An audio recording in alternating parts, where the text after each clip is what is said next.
আজকের এই ভিডিওটির মাধ্যমে দেখিয়ে দিব কিভাবে আপনি আপনার ফোনের মধ্যে থাকা ফেসবুকে সেভ করা পাসওয়ার্ড খুঁজে বের করবেন। আমরা অনেক সময় ফেসবুকে লগইন করার পর পাসওয়ার্ড হারিয়ে ফেলি বা মনে থাকে না। সেই পাসওয়ার্ড কিভাবে খুঁজে বের করবেন সেই প্রসেসটি দেখিয়ে দিব এই ভিডিওর মাধ্যমে। তো চলুন ভিডিওটি শুরু করা যাক। তার আগে আপনি আমার চ্যানেলে নতুন হয়ে থাকলে চ্যানেলটি সাবস্ক্রাইব করে পাশে থাকা বেল আইকনটি ক্লিক করে দিবেন পরবর্তী সকল ভিডিওর নোটিফিকেশন পাওয়ার জন্য। এর জন্য আপনাকে প্রথমে সেটিংস অপশনে ক্লিক করতে হবে।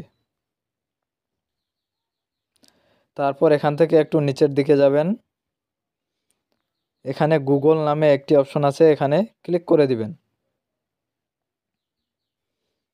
তারপর এখানে একটু নিচে পাসওয়ার্ড ম্যানেজার নামে একটি অপশন আছে, এখানে ক্লিক করে দিবেন। ক্লিক করার পর এখানে প্রথমে facebook.com নামে একটি অপশন আছে, এখানে ক্লিক করে দিবেন। ক্লিক করার পর এখানে ইন্টার ইওর স্ক্রিন লক, এখানে আপনার যদি ফিঙ্গারপ্রিন্ট দেওয়া থাকে তাহলে সেই ফিঙ্গারপ্রিন্টে দিয়ে দিবেন।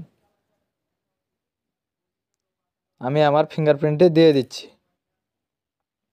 দিয়ে দেওয়ার পর এখানে এরকম একটি ইন্টারফেস দেখাবে, এখানে আপনার ফোন নাম্বার এবং পাসওয়ার্ড দুটি দেওয়া থাকবে। এখানে একটি চোখের মতো আইকন দেওয়া আছে, এখানে ক্লিক করলে আপনার পাসওয়ার্ডটি এখানে শো করবে। তার পাশে আরেকটি অপশন আছে, এখানে ক্লিক করলে আপনি সেই পাসওয়ার্ডটি এখান থেকে কপি করে নিতে পারবেন।